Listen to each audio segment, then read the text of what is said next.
মমতাকে গ্রেপ্তারের দাবি এবং সেই সঙ্গে কলকাতা হাইকোর্টে মামলা করলেন কেন্দ্রীয় গোয়েন্দা সংস্থা ইডি। তদন্তে বাধা, হাইকোর্টে মামলার অনুমতি এবং আগামীকালকেই শুনানি। এই মুহূর্তের তোলপাড় করা খবর আপনারা সকলে জানেন। আজকে সকাল থেকে আইপ্যাকের অফিসে, সল্টলেকের আইপ্যাকের অফিসে ইডির জোরদার হানা। তাতেই নাকি রেগে যান মুখ্যমন্ত্রী। আপনারা দেখেছেন যখন আইপ্যাকের অফিসে এবং আইপ্যাকের কর্ণধার প্রতীক জেনের বাড়িতে ইডি হানা দেই, তখন আইপ্যাকের অফিসে পৌঁছে যায় স্বয়ং মুখ্যমন্ত্রী এবং সেখানে মুখ্যমন্ত্রী ফাইল হাতে, আপনারা দেখছেন ছবিতে ফাইল হাতে মুখ্যমন্ত্রীকে দেখা যায়। মুখ্যমন্ত্রী দাবি করেন আইপ্যাক তৃণমূলের কাজ করেন। আইপ্যাকের কাছে তৃণমূলের 2026-এর বিধানসভা নির্বাচনের প্রস্তুতির সমস্ত ধরনের দলীয় কার্যকলাপ, দলের নীতি, দলের প্ল্যান, প্রার্থী তালিকা ইত্যাদি ছিল। সেগুলিকেই উদ্ধার করা হয়েছে এবং আইপ্যাকের অফিসে ইডির হানা কোনোভাবেই কিন্তু ভালো চোখে দেখছে না তৃণমূল। প্রতিহিংসা রাজনীতি, যেমনটা দাবি মমতা বন্দ্যোপাধ্যায়ের। অপরদিকে অধীর রঞ্জন চৌধুরী কি বলছেন, যা শুনলে আপনারা হতবাক হয়ে যাবেন। অধীর রঞ্জন চৌধুরী থেকে শুরু করে শুভেন্দু অধিকারী থেকে শুরু করে প্রদেশ কংগ্রেস সভাপতির যা বক্তব্য, তাতে কিন্তু রাজ্য রাজনীতিতে তোলপাড় পড়ে গেছে। বন্ধুগণ, কৌস্তব বাগচির দাবি মমতা বন্দ্যোপাধ্যায় একজন সাংবিধানিক পদাধিকারী হয়ে যেভাবে কেন্দ্রীয় তদন্তকারী সংস্থার হানাতে বাধা দিয়েছেন, ফাইল লুটপাট করে নিয়ে গেছেন, এই অভিযোগে অবিলম্বে মুখ্যমন্ত্রীকে গ্রেপ্তার করা উচিত বলেই মনে করেছেন বিজেপি নেতা কৌস্তব বাগচি। একই সঙ্গে শুভেন্দু অধিকারী বলেছেন কেন্দ্রীয় তদন্তকারী সংস্থা কয়লা পাচার মামলায় শুধু পশ্চিমবাংলায় নয়, পশ্চিমবাংলা এবং দিল্লিতে সারা রাজ্য জুড়ে 10 জায়গায় তল্লাশি চালাচ্ছেন। সেখানে আর্থিক দুর্নীতির প্রমাণ রয়েছে ইডির হাতে এবং সেই বেসিসেই দেশ জুড়ে 10 জায়গায় তল্লাশি। কিন্তু ইডির যে দাবি 2 জায়গায় পশ্চিমবাংলায় তদন্তে বাধা দেওয়া হয়েছে, বাধা দিয়েছেন জনপ্রতিনিধিরা, বাধা দিয়েছেন পদাধিকারীরা এবং তড়িঘড়ি ইডি হাইকোর্টে যায়। হাইকোর্টে মারাত্মক অভিযোগ করেন কেন্দ্রীয় তদন্তকারী সংস্থার অফিসারেরা। কলকাতা হাইকোর্টে ইডির তদন্তে বাধা দেওয়ার অভিযোগে বিচারপতি শুভ্রা ঘোষের দৃষ্টি আকর্ষণ করেন ইডির অফিসারেরা এবং বিচারপতি শুভ্রা ঘোষ মামলা দায়েরের অনুমতি দেয় এবং তারপরেই নাকি মামলা হয়, যেমনটা খবর, এবং আগামীকালকেই এই মামলার শুনানির সম্ভাবনা রয়েছে। অর্থাৎ অত্যন্ত হাই ভোল্টেজ মামলা।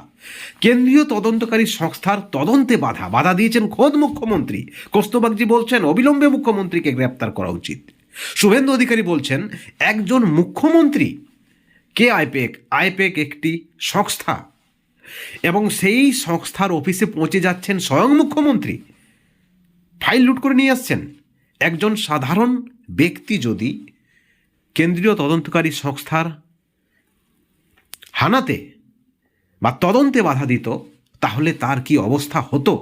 একজন মুখ্যমন্ত্রীর এই কাজ কোনোভাবেই মেনে নেওয়া যায় না বলেই দাবি করেছেন শুভেন্দু অধিকারী। এদিকে অধীর রঞ্জন চৌধুরী আরও বড় বোমা ফাটিয়েছেন। অধীর রঞ্জন চৌধুরী বলেছেন এই আইপ্যাকের নির্দেশে তাকে হারিয়েছেন তৃণমূল কংগ্রেস। আইপ্যাকের পরামর্শেই তাকে হারানোর জন্য বিখ্যাত একটা ক্রিকেটারকে তার বিরুদ্ধে প্রার্থী করেছিল। আইপ্যাকের নির্দেশেই নাকি তৃণমূল কংগ্রেস হুমায়ুন কবিরকে দিয়ে দাঙ্গা সৃষ্টির চক্রান্ত করেছেন, যাতে করে অধীর রঞ্জন চৌধুরীকে হারা যায়। অর্থাৎ আইপ্যাক আদৌ কোনো বৈধ সংস্থা কিনা বা বৈধ কাজ করছে কিনা, এই নিয়েই কিন্তু প্রশ্ন তুলে দিয়েছেন অধীর রঞ্জন চৌধুরী। এদিকে প্রদেশ কংগ্রেস সভাপতি বলছেন তৃণমূল এবং বিজেপির একটা গঠাপ চলছে।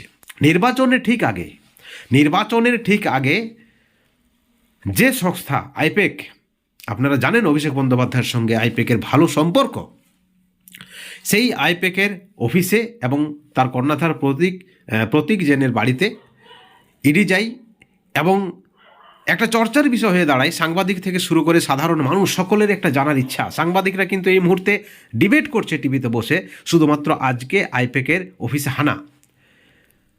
মুখ্যমন্ত্রী বাধা দিয়েছেন, আরও কিছু পদাধিকারী রয়েছেন, তারা এসে কার্যত আইপ্যাকের অফিস থেকে ফাইল সরিয়ে নিয়ে গেছে।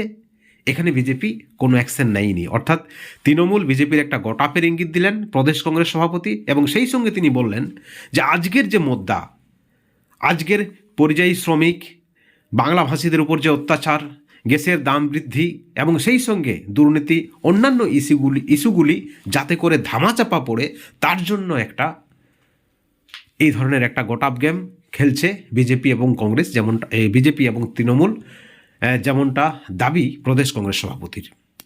বন্ধুগণ, ইডির অফিসাররা বলছেন এই যে তদন্ত শুধু রাজ্যে নয়, দেশ জুড়ে চলছে।